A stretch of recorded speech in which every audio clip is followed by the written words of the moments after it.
Yo, what's up? So atin muna tayo sa pinakauna nating charity ride as solo rider.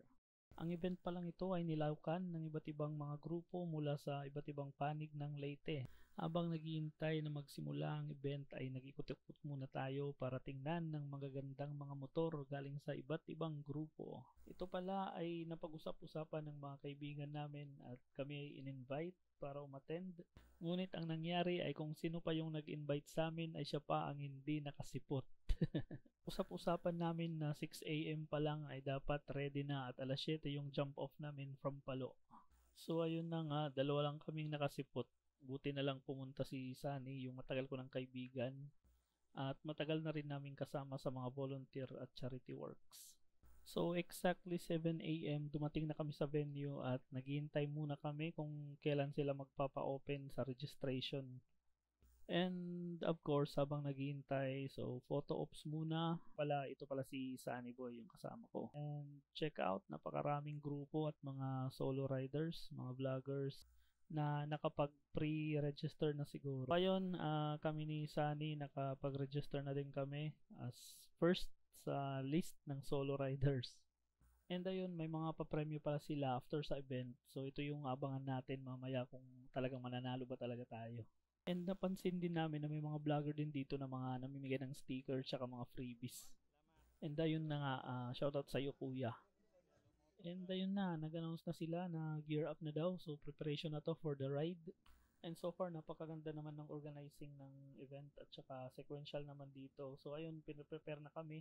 Sunod-sunod ng every team at saka mga solo riders naka-arrange na din. And again, naninibago pa din ako kasi last ride ko kasi official ride ko is last 2017 pa. And dito naman is another experience din to kasi first time ko maka-attend ng charity ride na ganito, magpaparegister ka and then sasama ka sa ride and meron kayong ruta na iikutin. And so ayun, so enjoy muna natin yung ride, ikot-ikot, tsaka let's try something new.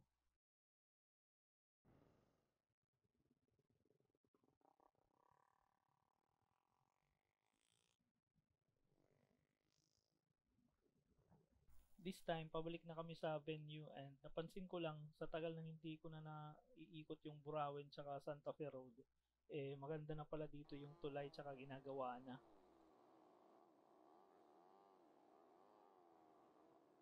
Nga pala kung mapapansin nyo eh, hindi umiikot yung speedometer ko eh, kasi kinondem na po siya kasi nagpalit po ako ng hub. Yun po yung problema kapag marami kang conversions. Siguro yung huling ikot ko dito, mga around 2014 pa siguro after Yolanda, nung nagsusurvey kami tsaka nagre-relief operations.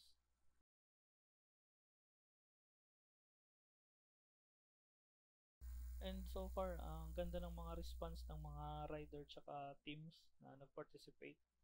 And sobra silang mga responsible drivers tsaka riders.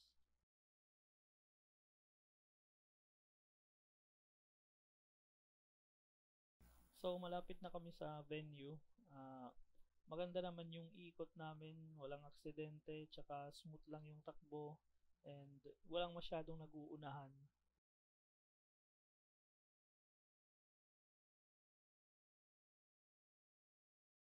After ng 1 hour siguro, approximately mga 1 hour, balik na agad kami sa venue. And of course, since nakalagay naman sa registration natin na libre yung lunch, so eto na nga, pila-pila na. And siguro mga mamaya pa kami kasi since wala naman kaming team tsaka solo rider lang kami. Kaya ayun, kulitan lang muna dito. So ayun, nakakuha din kami ng lunch namin at habang kumakain eh, na madami din kaming na-meet dito ng mga bagong mga rider tsaka groups. And so far maganda naman yung experience namin dito.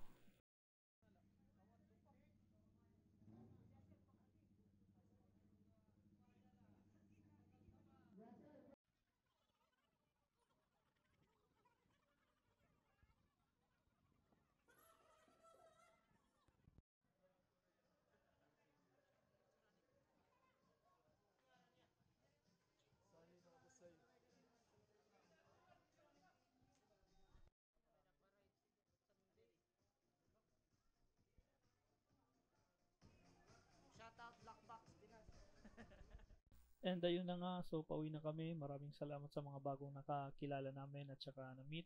And napakasayang experience. Ito yung pinaka-first ko na charity ride event.